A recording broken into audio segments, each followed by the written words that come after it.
Greetings, programs. Welcome to Rationality From AI to Zombies. Chapter 41, Failing to Learn from History. Once upon a time, in my wild and reckless youth, when I knew not the way of bays, I gave a mysterious answer to a mysterious-seeming question. Many failures occurred in sequence, but one mistake stands out as most critical. My younger self did not realize that solving a mystery should make it feel less confusing. I was trying to explain a mysterious phenomenon, which to me meant providing a cause for it, fitting it into an integrated model of reality.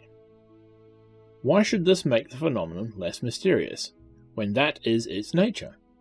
I was trying to explain the mysterious phenomenon, not render it, by some impossible alchemy, into a mundane phenomenon, a phenomenon that wouldn't even call out for an unusual explanation in the first place. As a traditional rationalist, I knew the historical tale of astrologers and astronomy, of alchemists and chemistry, of vitalists and biology. But the mysterious phenomenon was not like this. It was something new, something stranger, something more difficult, something that ordinary science had failed to explain for centuries. As if stars and matter and life had not been mysteries for hundreds and thousands of years, from the dawn of human thought right up until science finally solved them. We learn about astronomy and chemistry and biology in school, and it seems to us that these matters have always been the proper realm of science, and that they have never been mysterious. When science dares to challenge a new great puzzle, the children of that generation are skeptical, for they have never seen science explain something that feels mysterious to them.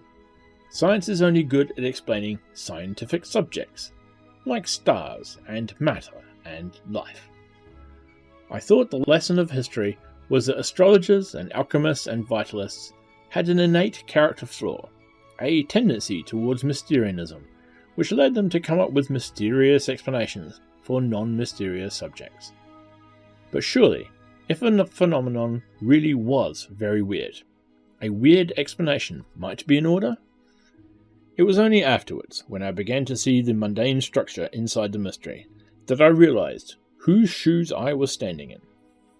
Only then did I realize how reasonable vitalism had seemed at the time, how surprising and embarrassing had been the universe's reply of life is mundane and does not need a weird explanation. We read history, but we don't experience it, we don't live it.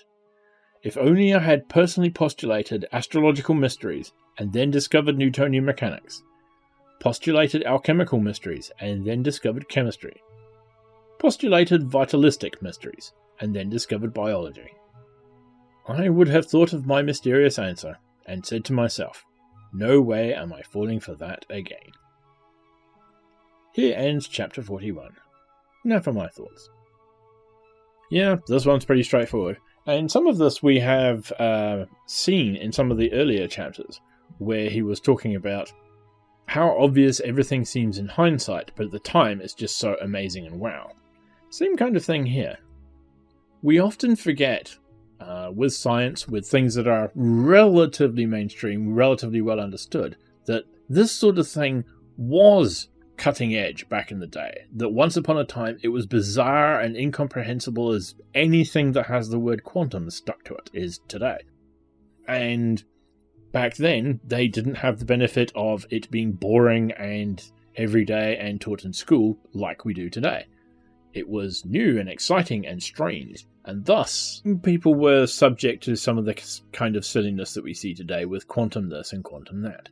It's all very well for us who know better, thanks to all these people going before who didn't, to say things like, we know there's no magical mysterious life force, it's just really, really complicated chemistry, because we have the science to back that up. These people didn't. This might as well have been magic to them, and they treated it as such. Look at all the gurus and nutters that go on about quantum this and quantum that today. So yes, life is mundane and does not need a weird explanation. So if you find something new, chances are it's something ordinary. You just haven't figured out how yet. We've been digging for a few thousand years now, and we've yet to see anything magical. And one day, even quantum will be as boring as biology. It'll be every day, it'll be relatively well understood, and it'll be taught in schools. And they will look back at us and think, gosh, what a bunch of loonies. Okay, bye for now.